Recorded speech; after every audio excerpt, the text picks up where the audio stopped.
네, 안녕하세요. 이번 시간은 2024년 개정세법 법인세 시간입니다. 부가세랑 소득세와 마찬가지로 시험에 나올 만한 것들만 중요하게 체크하고 나머지 것들은 언급만 하고 넘어가 보도록 하겠습니다.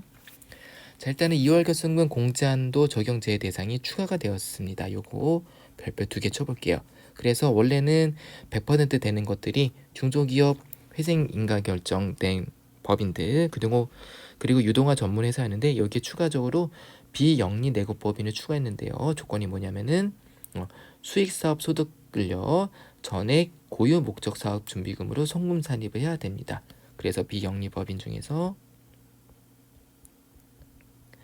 수익 사업에 관련된 거를 고유 목적 사업에 송금 산입하는 것들, 이런 것들이 추가됐습니다. 그래서 같이 체크를 해주시면 좋겠습니다. 자, 그 다음에 유상감자 차익 등 법인세가 과세되지 않는 위재 배당 금액에 대해서 수입 배당과 입금 부산입 적용이 제외가 됩니다. 그래서 이런 거에 있구나 그냥 참고하시면 되겠고요.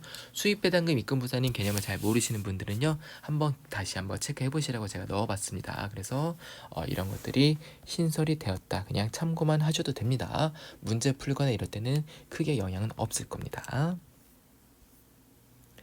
자, 그 다음에 해외 자회사 파견 임직원 인건비에 대한 송금 인정 범위가 확대가 되었습니다. 자, 이거는 실무적으로 중요해서 제가 추가를 해봤고요. 왜 그러냐면은 이거 가지고 많이 싸웠었어요. 누가 되고 누가 안 되냐. 그래서 날에서 어떻게 했냐면요, 송금 인정 범위를 조금 더 확대해줬어요.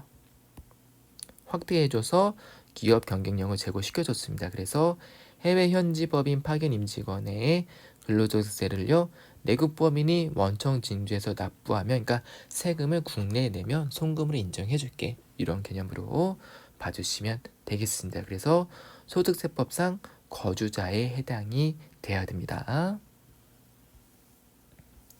자, 그 다음에 장애인 고용 부담금 송금 부산입 명확화, 요것도 체크를 해볼게요. 원래 실무에서는요, 장애인 고용 부담금 송금 부산입 하고 있었는데요. 왜 그러냐면요, 여기에 해당돼요.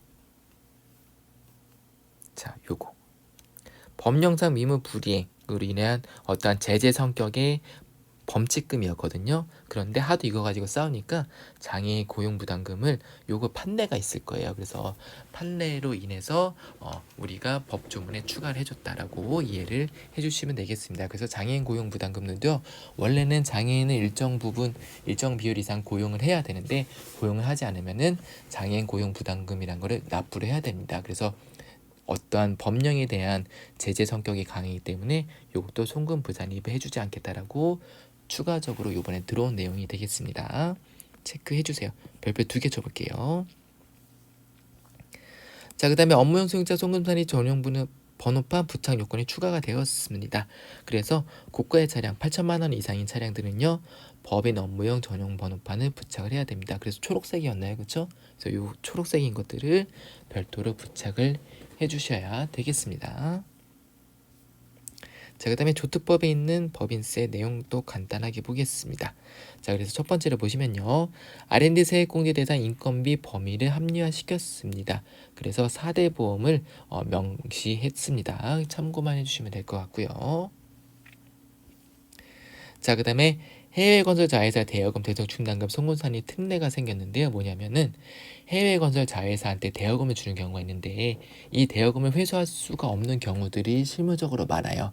아무래도 해외에서 사업을 하다 보니까 채권 등이 적시에 들어오지 않아서 본사에서 빌려준 해외 자회사에 대한 대여금을 우리가 받을 수 없는 경우가 있는데요. 이런 것들에 대한 대정 충당금을 쌓을 수 있는 길을 열어줬다. 그 정도만 알아두시면 되겠습니다. 그래서 요 제목만 기억을 해주시면 될 것 같아요. 시험 문제 나올 가능성은 조금 있는데 이 밑에 있는 세부적인 내용들을 아마 물어보진 않을 것 같고, 만약에 물어보면은 요 정도 물어볼 수 있는데 아마 물어보진 않을 것 같습니다. 그냥 해외 자회사에 대한 대여금도 송금 산입을 할 수 있다, 이 정도만 기억하면 문제 풀이하는 데는 어려움이 없지 않을까 생각을 해봅니다. 자, 이렇게 해서 2024년 법인세 개정세법 강의도 마무리를 해보도록 하겠습니다. 시청해주신 여러분들 감사합니다.